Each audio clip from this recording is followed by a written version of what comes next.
랜선 육아 동지가 되는 거죠. 아우. 엉덩이를 들고 잘 때가 둘째가 생길 때다. 그런 게 안 들어봤어? 아니 이거 봐요. 똑같네요. 근데 아빠는 항상 부정하지 않아요? 괜찮아요, 선생님? 네, 전혀 걱정할 필요가 없습니다. 결론은 아닙니다.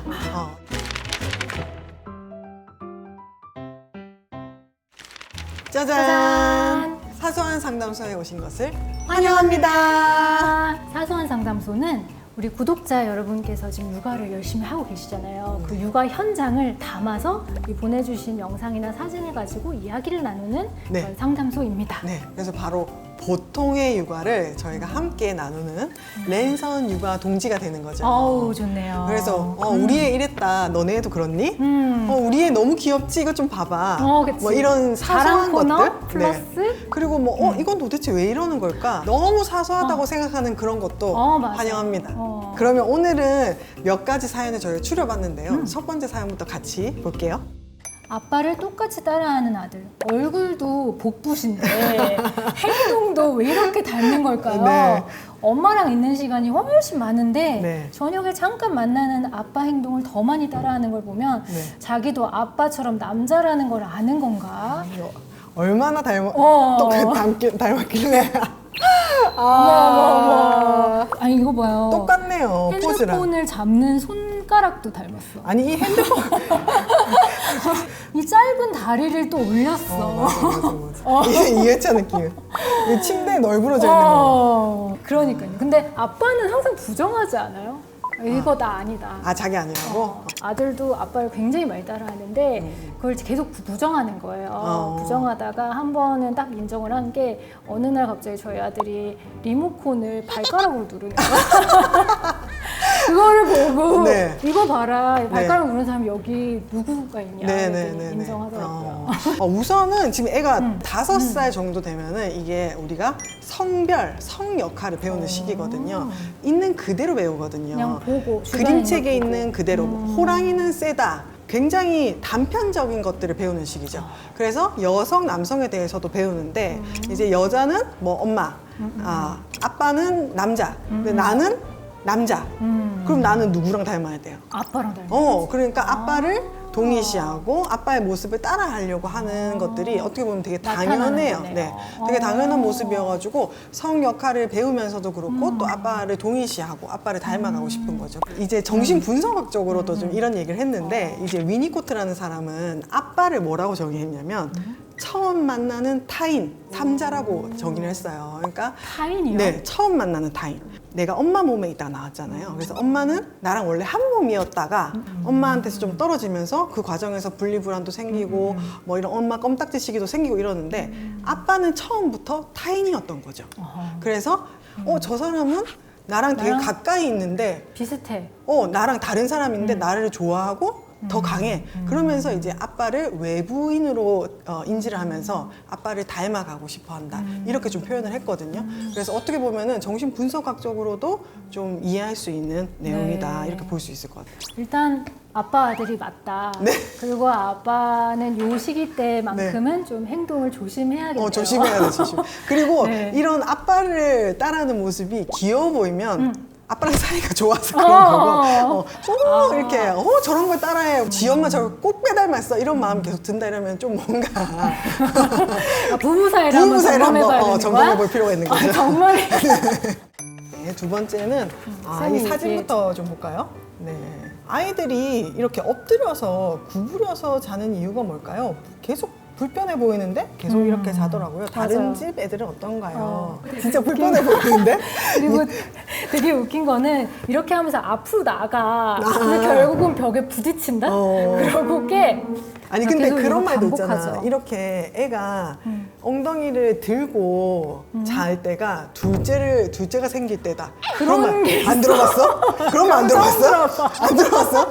근데 우리 엄마가 그렇게 나한테 그 얘기를 해주던데. 근데 아이가 이렇게 잠으로 좀 편안해하는 아이들이 있어요. 특히 턱이 좀 작거나 아니면은 감기로 인해서 코가 막히거나 비염기가 있거나 이런 친구들은 사실 누워서 자면, 똑바로 누워서 자면 혀가 중력에 의해서 뒤로 넘어가잖아요. 그럼으로써 애들이 숨을 쉬는 게 조금 불편해질 때가 있어요. 그러면 본인도 살아야 되니까 엎드리는 거예요. 엎드리면 혀가 앞으로 나오면서 약간 숨통이 트이겠죠. 그렇구나. 본능적으로 그렇게 네. 하는군요. 그래서 이 자세를 좀 많이 하는 친구들은 코가 좀 좁은 게 아닌가?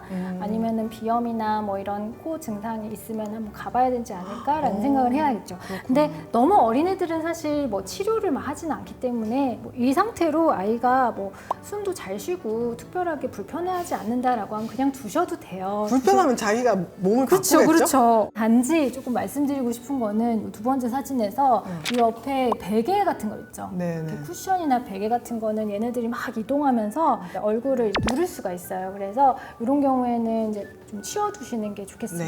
네, 차라리 아무것도 없는 상태에서 수면 조끼만 입히시고 네. 자기가 막 굴러다니면서 자기 냅두시는 게 더 네. 나을 거예요. 그리고 만약에 아이가 뭐 코골이가 너무 심하다, 네. 아니면 무호흡 있는 애들도 있어요. 음. 아니면 입을 벌리고 잔다라고 하면은 한 번쯤은 소아청소년과 진료를 보는 것이 더 좋겠고요. 자, 다음 이거는 케이스. 영상 봐야 되는 거지. 자꾸 걷기 싫다고 안아달라고 하는 아이 싫어해도 계속 걸음마 연습을 시켜도 되나요? 아니면은 그때마다 싫다고 하면 안아줘야 되나요? 한번 볼까요? 얼마나 싫어하는지? 네. 아빠가 걸음마 연습을 시키고 있네요. 이제 싫어하기 시작한다.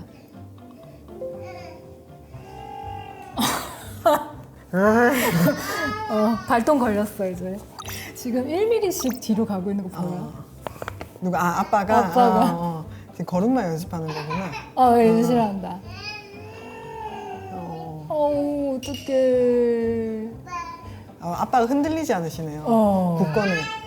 아빠 안아주는 줄 알았나 봐. 애처로워. 어떡해. 근데 끝까지 또 한 손 게야. 뻗었어. 갑자기 엄마 엄마 마지막에 다쳤어. 갑자기 끊었어. 그 뒤에 무슨 말이 나왔을지는 모르는 거잖아. 이게 너무 트레이닝을 잘해. 그러니까 흔들리지 않아. 아빠가 정말 조금. 흔들리지 않고 딱 장애물도 다 치워주시면서 딱 한 발짝씩 네, 뒤로 가잖아. 네, 네, 그죠? 네. 근데 좀 아쉬운 점이 좀 있어요. 좀 약간 아쉬운 이거 점 있죠. 아쉬운 점이 너무 말씀을 안 하시는 거 리액션이 아니에요? 너무 없어. 리액션이 너무 없어. 아니 한마디도 안 해. 뭐 아이고 잘한다 이 정도는 그러니까요. 할 수 있는 거 네, 아닌가? 네, 네. 그래서 저는 약간 이게 뭐 무리가 된다 안 된다 이런 거보다는 네. 좀 정서적으로 괜찮은가 이런 걸 좀 질문드리고 싶어요. 뭐 원래 관계가 어땠는지 모르겠지만 어쨌든 아이들은 이 하나하나가 다 성취하는 거잖아요. 매일매일 얘한테는 얼마나 큰 일이겠어요. 내 무거운 몸을 이 얇은 다리에 무게 중심을 이렇게 옮기는 게 얘한테 정말 큰 일이잖아요. 근데 그거에 대한 보상이 있어야 되는 거죠. 근데 그 보상은 말씀하셨던 아이고 잘한다. 아이고 잘했어. 이런 식의 어떤 사회적인 보상이 정말 중요한데 지금 너무 그런 거 없이 그냥 기계적으로 왜 AI 수준으로 이렇게 해주시죠. 그러다 보니까 애도 이걸 계속 해야 되는 이유가 많이 안 생길 수가 있겠죠. 내가 끝나고 이걸 나를 뿌듯하게 봐주고 아빠가 기분 좋아하는 걸 보면 와 내가 대단한 걸 했네. 와 아빠가 좋아하네. 그래 또 해야지 이런 마음이 또 들 텐데 지금 너무 반응이 없으면은 다음엔 안 하고 싶겠죠. 근데 이거는 약간 아이의 성취를 위해서가 아니라 약간 아빠의 성취를 위한 영상 같아. 내가 오늘 걷겠다. 그래, 여기까지 50m 오케이. 내일은 70m. 약간 이런 느낌. 그러다 이제 엄마한테 혼나는 거지. 그거 어때요? 여기 이렇게 당근 달아놓고 앞에 이렇게 네네네. 뭐 사과 같은 거나 네네. 달아놓고 무지적 보상도 이러면서 계속 가는 좋아요. 거야. 근데 이제 보기가 좀 안 좋죠. 그쵸, 그쵸. 집안에서만 하세요. 다음 사연. 오, 이것도 영상인 것 같아요. 네. 한번 같이 볼까요? 네. 귀여워.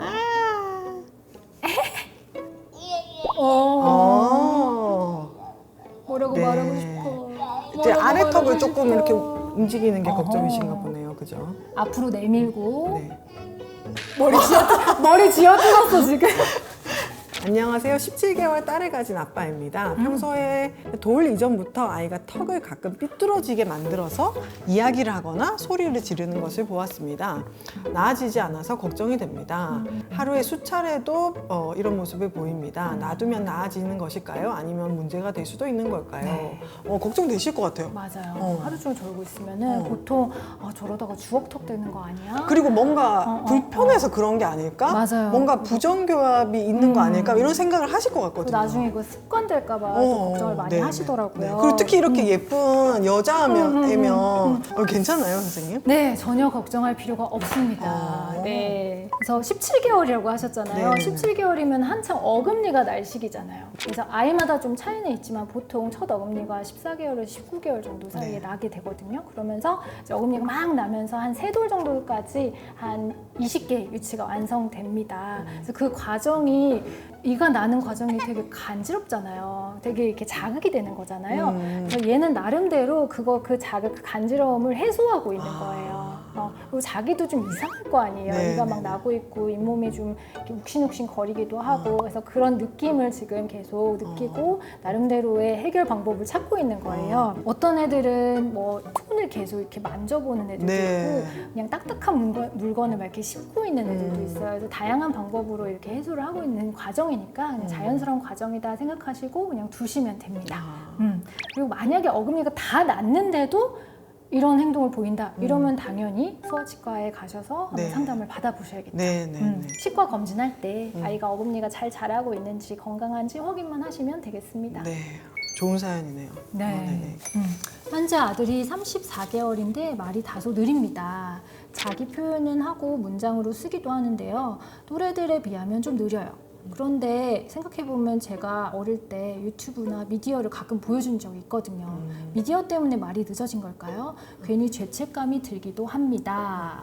영상을 볼게요. 아이고. 애가 미디어를 보고 있네요. 영어야 그리고 또. I love you. 따라한다. 근데. 이거 그 노래인 것 같은데? I love you in the morning. 이 노래 나도 아들이 엄청 많이 불렀는데. 근데 따라하는 거 너무 귀엽다. 근데 엄마 입장에서는 이렇게 따라하고 영어로 막 이렇게 노래하면 좀 약간 뿌듯하다? 그런 게 좀 있어. 그래서 찍으신 거 아닐까요? 맞아, 그래서 맞아. 찍어 놓으신 거 아닐까? 근데 동작을 아주 섬세하게 잘 따라해요. 근데 경우이군요. 정말 이런 고민들을 많이 하세요. 특히나 말이 좀 느린 아이를 키우시는 부모님들이 또 어떤 안 좋은 영향을 많이 준다는 얘기도 많이 알고 계시니까 근데 결론은 아닙니다. 옛날에 가끔 보여줬던 것 때문에 정상 언어 발달을 할 아이가 가끔 보여준 미디어 때문에 언어가 늦어지지는 않아요. 네, 그래서 너무 걱정하실 필요 없고 만약에 미디어 때문에 언어 발달이 느리려면 굉장히 극단적이어야 돼요. 예를 들면 이런 친구는 있었어요. 그러니까 엄마 혼자서 거의 아이를 키우는데 엄마는 말수가 거의 없고 아이는 기관을 안 다니고 아이가 내가 말을 많이 못하니까 TV라도 많이 봐라 이렇게 그래서 미디어 노출을 거의 하루에 3시간, 4시간 어렸을 때부터 계속 하신 거예요. 이제 그런 아이라면은 후천적인 환경적인 미디어 영향으로 언어 발달이 지연될 수 있습니다. 하지만 일상생활을 하고 뭐 평범하게 생활하는 도중에 TV 뭐 하루에 한 번, 뭐 일주일에 한 번 보여준 것 때문에 막 뇌에 치명적인 문제가 남아가지고 언어 발달이 지연이 되는 건 아니거든요. 그래서 예전에 했던 것들에 대해서 또 너무 죄책감 가지실 필요 없을 것 같고 또 지금 영상에 보면 봤을 때 되게 흐뭇하잖아요. 영상을 보면 미디어 선택을 굉장히 잘하셨어. 그래요. 미디어 영상이 그렇게 화려하지 않았잖아요. 사람 한 명이 나와서 노래에 맞춰서 율동을 하고 또 아이가 그걸 보면서 같이 따라했어요.